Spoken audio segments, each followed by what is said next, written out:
नवरात्रि पर्व पर आयोजित इस कार्यक्रम के प्रायोजक हैं राज टेंट हाउस, इटावा बाजार, बीना। प्रोप्राइटर नीरज ताम्रकार।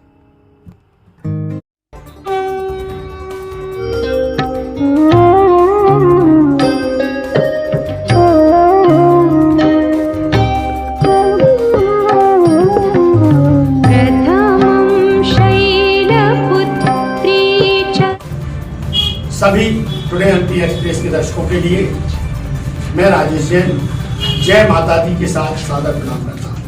आज विशेष दिन है और यह विशेष दिन है चैत्र नवरात्रि का प्रथम दिन यानी कि प्रतिपदा। जैसा कि कहा जाता है कि 9 शक्तियों की उपासना यदि कोई व्यक्ति कर ले, कोई भक्त कर ले, तो फिर उसके जीवन में किसी प्रकार का दुख या संकट नहीं रहता है। आज प्रथम देवी शैलपुत्री का दिवस है। माँ शैलपुत्री की आराधना किस तरह से करना चाहिए और उन्हें क्या फल चढ़ाना चाहिए, क्या भोग चढ़ाना चाहिए और उनकी सेवा किस तरीके से की जाए कि माँ शैलपुत्री के व्रत का प्रभाव लोगों पर अच्छा पड़े, इस बारे में बात करने के लिए आज हमारे बीच एक बार पुनः मौजूद हैं आचार्य पंडित प्रदीप लगाई जी। लगाई जी, आपका बहुत बहुत स्वागत है। दुर्गा देव्यै नमश्चंडिकायै नमः। गुरु जी, शैलपुत्री देवी का आज पहला दिन है, तो शैलपुत्री देवी के बारे में आप बताइए कि ये कौन सी देवी है, इनकी कैसे आराधना करना चाहिए और कैसे लोगों को इनका आशीर्वाद करना। शरणागत दीनार्ता परित्राण परायणे सर्वस्यार्ति हरे देवी नारायणी नमोस्तुते। जयन्ते मंगला काली भद्रकाली कपालिनी दुर्गा क्षमा शिवा धात्री स्वाहा स्वधा नमोस्तुते। परम प्रिय स्वरूपा राजराजेश्वरी वसंत नवरात्रि के पावन पर्व में हर्ष और उल्लास के इस महापर्व में देवी साधना करने से अचूक परिणाम प्राप्त होते हैं। हमारे शास्त्रों में मुहूर्त का विशेष महत्व होता है।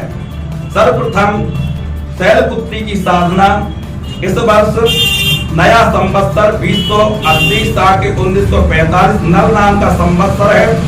प्रतिपदा तिथि बुधवार उत्तरा भाद्रपद नक्षत्र में जो शनि का नक्षत्र है, एक साथ में 3 देवताओं का पूजन का फल प्राप्त इस नवरात्र में प्राप्त होता है।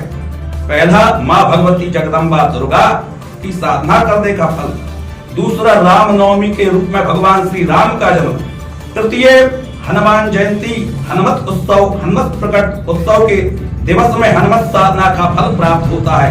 इसलिए प्रतिपदा से पूर्णिमा तक यह महापर्व साधना का पर्व होता है। यह प्रतिपदा से प्रारंभ होता है और प्रतिपदा से नवमी तक भगवती देवी की उपासना उनके 9 रूपों में की जाती है। प्रथम होता शैलपुत्री। शैलपुत्री की साधना करने से व्यक्ति तेजस्वी होता है, ओजस्वी होता है, उसकी वाणी आकर्षक होती है और जो वो करता है वह दार्शनिक हो जाता है। जो बोलता है उसके सुनने वाले मंत्र मुक्त हो जाते हैं, उसकी वाणी को सुनने वाले मंत्र मुक्त हो जाते हैं, उसके जीवन में आकर्षण उत्पन्न हो जाता है। यह ऊर्जा का प्रथम दिवस होता है। इसमें घट स्थापना की जाती है सर्वप्रथम। तो प्रातः काल हमारी दिनचर्या होना चाहिए। प्रातः काल उठिए, भूमि को प्रणाम करिए, माता पिता गुरुदेव को प्रणाम करिए। भगवान श्री राम भी भगवान को पहले जो उठते थे भगवान श्री राम, तो पहले भगवान अपने माता पिता को गुरु को प्रणाम करते थे। माता पिता को गुरु को प्रणाम करने से हमारे जीवन में आध्यात्मिक, आदिदैविक, आदि भौतिक त्रिविध तापों का शमन होता है। प्रातः काल उठकर रघुनाथा मात पिता गुरु नावहि माथा। यह हमारे तुलसीदास जी ने कहा है, कहने को नहीं है, यह चरितार्थ करने के लिए चौपाई है। तो प्रातः काल उठिए, माता पिता को प्रणाम करिए, गुरु को प्रणाम करिए, भूमि को प्रणाम करके अपने कराग्रे वसते लक्ष्मी, कर मध्य सरस्वती, कर मूले स्थितो ब्रह्मा, प्रभाते कर दर्शनम। इस प्रकार कर दर्शन करना चाहिए। इससे जीवन में अपने 9 ग्रहों की शांति होती है और जो कर्म करते हैं उसमें सफलता प्राप्त होती है। तो इस वर्ष जो है प्रातः काल से आप प्रारंभ करिए। इस समय में जो है विशेष ग्रहों की युति बन रही है। प्रातः काल से ही सूर्योदय से ही महामुहूर्त बन रहा है। 4 ग्रहों का योग लगन में मीन लगन के अंदर बन रहा है, जिसमें सूर्य, चंद्र, बुध, गुरु इन चारों की युति लगन में है। और प्रातः काल आप साधना करिए। हर वर्ष की भांति जो आपने साधना की उस वर्ष में और इस वर्ष में विशेष आपके जीवन में परिवर्तन होगा, क्योंकि इस वर्ष विशेष प्रकार का योग बन रहा है। नर नाम का योग है। हमारे शास्त्रों में ऋषियों ने लिखा है, नर योग में चैत्र मास का महीना हो और उत्तरा भाद्रपद नाम का नक्षत्र मिल जाए तो इसमें देवी की साधना की हुई अनेकों कोटि यज्ञों का फल प्रदान करती है। तो कैसे करें साधना, हम आपको बताते हैं। प्रातः काल उठिए, आप नित्य कर्म कीजिए, अपना शुद्धिकरण कीजिए, स्नान कीजिए। स्नान के बाद में सुंदर शुद्ध वस्त्र पहनना चाहिए और शुद्ध वस्त्र पहन करके अपनी व्यवस्थित सामग्रियां होना चाहिए पूजन में। तो जिस प्रकार घट स्थापना किया जाता है उसमें क्या आवश्यकता होती है, हमें एक मिट्टी का कलश लेना होता है, एक मौली लेनी पड़ती है जिसको कलावा बोलते हैं, एक जनेऊ ले, सुपारी ले, एक सिक्का ले और आप उसमें एक चांदी का सिक्का ले सकते हैं। आप अपनी सामर्थ्य के अनुसार सिक्का ले लें। मेष राशि वाले, वृश्चिक राशि वाले, सिंह राशि वाले लाल आसन पर साधना करें। धनु राशि, मीन राशि वाले पीली आसन का प्रयोग करें। तुला राशि, वृषभ राशि इनके लिए सफेद आसन का प्रयोग करना चाहिए। मिथुन राशि, कन्या राशि वालों को इनके लिए हरी वर्ण की आसन साधना में लेनी चाहिए। और जो है कुंभ राशि, मकर राशि वालों को इनके लिए नीला आसन एरो साधना में, काली साधना में प्रयुक्त होती है। और हमारे शास्त्र में आसन एवं तिलक का, ध्वजा का, दीपक का, कलश का, श्रीफल रखने का विधान बताया है। सही तरीके से की हुई नवरात्रि प्रथम दिवस की साधना यदि सही करते हैं आप तो आपको रिजल्ट परिणाम तो अवश्य प्राप्त होते हैं। जीवन देखा गया है कि माताएं बहनें भक्तगण नवरात्रि में जल अर्पण करने जाते हैं। जल अर्पण करते समय पहले दिवस किन बातों पर सर्वप्रथम ये रखना चाहिए कि हम जो है शुद्धिकरण जो है सही से हमारा स्नान होना चाहिए। दूसरा जो है हमें झूठ नहीं बोलना चाहिए, उस दिन पवित्र रहना चाहिए। कुछ महिलाएं क्या होता है हमारे घरों में शुद्धि का विशेष ध्यान नहीं रखते हैं और खान पान का विशेष ध्यान रखना चाहिए। इस दिन जो है लहसुन, प्याज एवं मदिरापान नहीं होना चाहिए। घर में जो वस्त्र है वे धुले हुए होना चाहिए। और दूसरा है कि घर में कोई अशुद्ध अवस्था में महिला है तो यदि घर में कोई ऐसी अवस्था में महिला है और आप पूजन साधना कर रहे हैं तो उससे आपको जो है परहेज रखना चाहिए कि जितना हो सके पुस्तक है उनसे आप जो है छुआछूत इस प्रकार का नहीं होना चाहिए। साधना में इसका विशेष महत्व शास्त्रों ने बतलाया हुआ कि उस ऐसे व्यक्ति की दृष्टि भी नहीं हमारी साधना करना चाहिए, ऐसे व्यक्ति को स्पर्श भी नहीं होना चाहिए, तो वो साधना अशुद्ध हो जाती है, उसका कोई फल प्राप्त नहीं होता है। तो शुद्धि का महत्व बतलाया हुआ है। सबसे पहले हमारे लिए साधना में दीपक का ध्यान रखना चाहिए। हम किस प्रकार का दीपक ले जा रहे हैं, किस प्रकार की भक्ति डाल रहे हैं उसमें, ये हमें परम आवश्यक है शास्त्र में। तो उसमें जो अपन देवी को साधना करते दीपक प्रज्वलित करते हैं उसमें आड़ी बत्ती डाली जाती है। आड़ी बत्ती को डाल करके दीपक प्रज्वलित करना चाहिए। देवी को लाल पुष्प चढ़ाना चाहिए, नीले आदि अकुआ के पुष्प आदि ले जाते हैं लोग, माता जी को चढ़ा देते हैं, उसको ध्यान रखना चाहिए। देवी जी को जो प्रिय है वही वस्तु अर्पण करना चाहिए। देवी जी को अनार प्रिय है, अनार चढ़ाइए, पान प्रिय है, पान चढ़ाइए, जायफल प्रिय है, जायफल चढ़ाइए, श्रीफल प्रिय है, श्रीफल चढ़ाइए, नींबू फल प्रिय है, नींबू फल चढ़ाइए। धतूरा इत्यादि चढ़ा देते गलती से, जिनको ज्ञान नहीं है वस्तु नहीं चढ़ाते, इसका ध्यान रखना चाहिए। और जल ऐसा चढ़ाना चाहिए जो विग्रह है उनके चरणों में चढ़ाना चाहिए। लोग ऊपर भी चढ़ा देते हैं, इससे देव जी के जो है अंग आदि में वस्त्र आदि जो है गीले हो जाते हैं और मंदिर में जो है नाना प्रकार से जो है दिक्कतों का सामना जो करना पड़ता है, पुजारी चाहे परेशान हो जाते हैं। इसलिए आप मंदिर की जो है जल चढ़ाने जाती महिला उसको विशेष ध्यान रखें, चरणों में देवी के जल अर्पण करना चाहिए।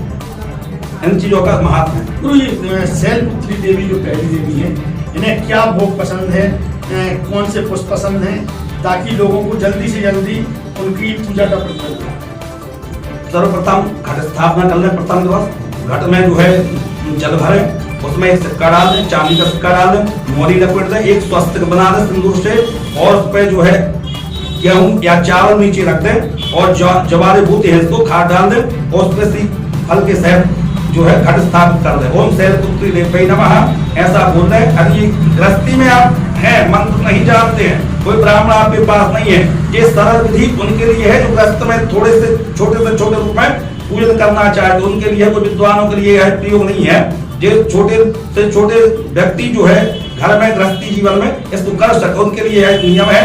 एक घट ले, घट में जल भर ले, 1 रुपया डाले, 1 सुपारी डाल, हल्दी का खांड डाल दे, कलावा लपेट दे, स्वस्तिक बना दे, गेहूं नीचे जो है खाद के सहित रख दें, उस पर श्रीफल के सहित एक घट स्थापित करना है। कलश पे नारियल खड़ा नहीं रखना चाहिए, उसको जिस प्रकार से जिसका वो मुख है सामने वो पूरब दिशा अपने मुख के सम्मुख होना चाहिए। उस कलश में जो है आटी मोनी बांध करके श्रीफल में जो है एक जो है चुन्नी बांध दे और उसका पूजन विधि विधान से पहले गणेश जी का पूजन कर लें, अंबिका जी का पूजन कर लें। गणेश अंबिकाभ्याम नमः।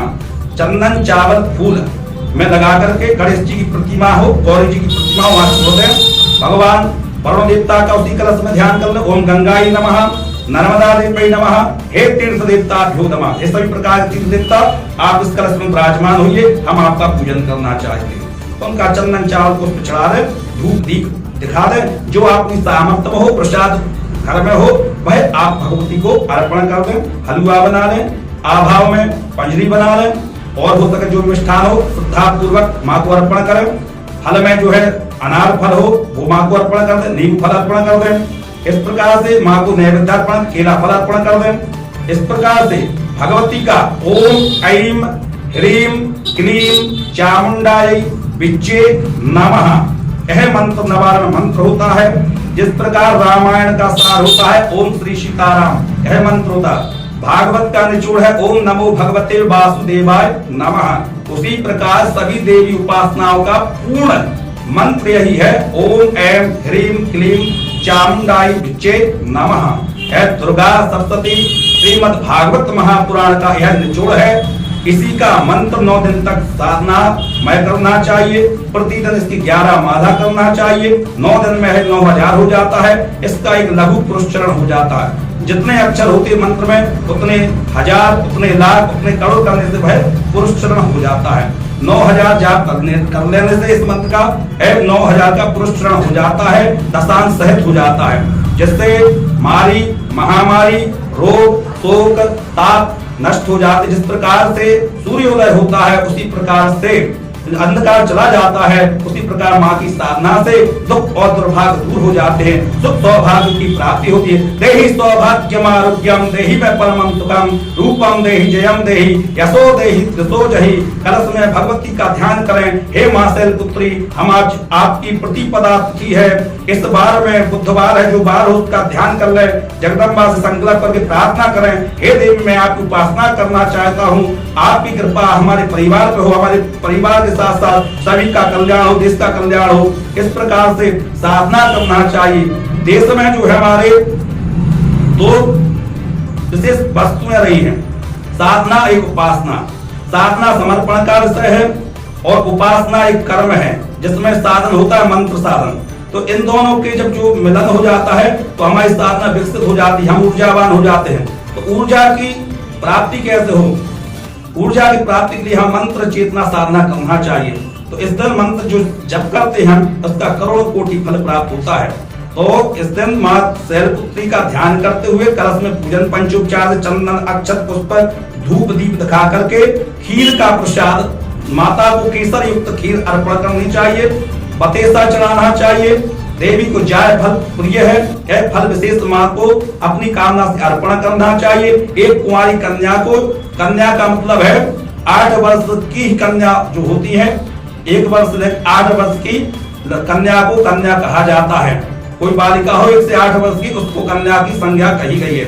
इससे ऊपर जो 10-16 हो जाता उनको कन्या नहीं कहा जाता।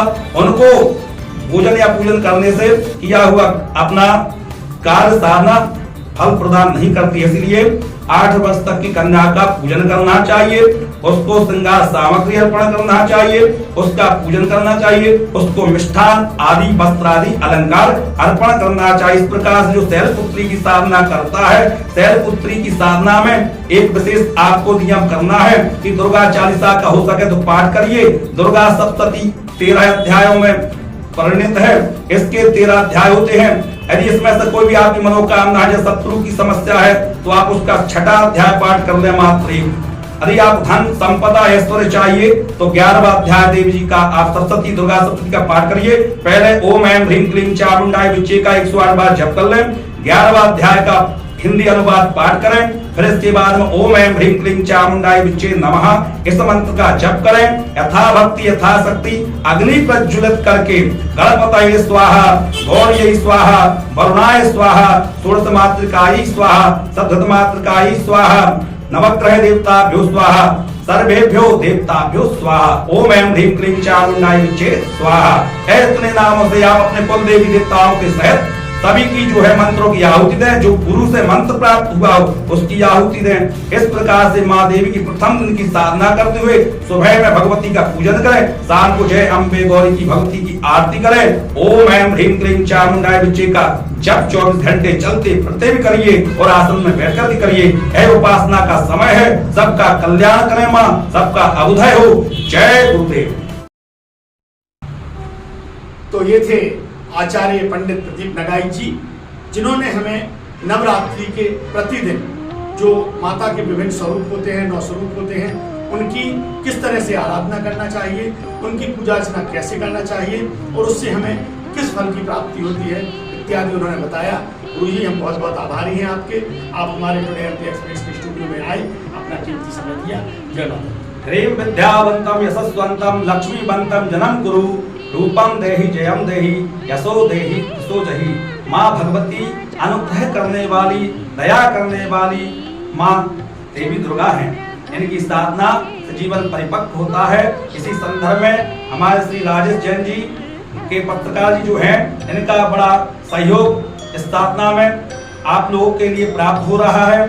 माँ देवी की कृपा इनके जीवन में बनी रहे। भैया को शुभकामनाएं, भगवती का आशीर्वाद, माँ बगलाम सदैव कृपा बनी रहे। इसी प्रकार अपने दर्शकों के लिए इस साधना का फल एवं इनके लिए विधि आपके माध्यम से प्राप्त होती रहे।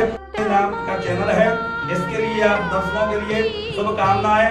इस चैनल के माध्यम से आपको सदैव आशीर्वाद, मंगल कामना और आपके जीवन में खुशहाली समृद्धि आए, आपके जीवन में यश वैभव की प्राप्ति होवे। इसी प्रकार हमारे भैया राजेश जैन जी का एक चैनल सदैव उन्नति मंगलमय आनंद के साथ करें। इस चैनल के लिए आप सभी का सहयोग प्राप्त हो। इस चैनल को सब्सक्राइब कीजिए और अपना आशीर्वाद प्रदान कीजिए। जय गुरुदेव।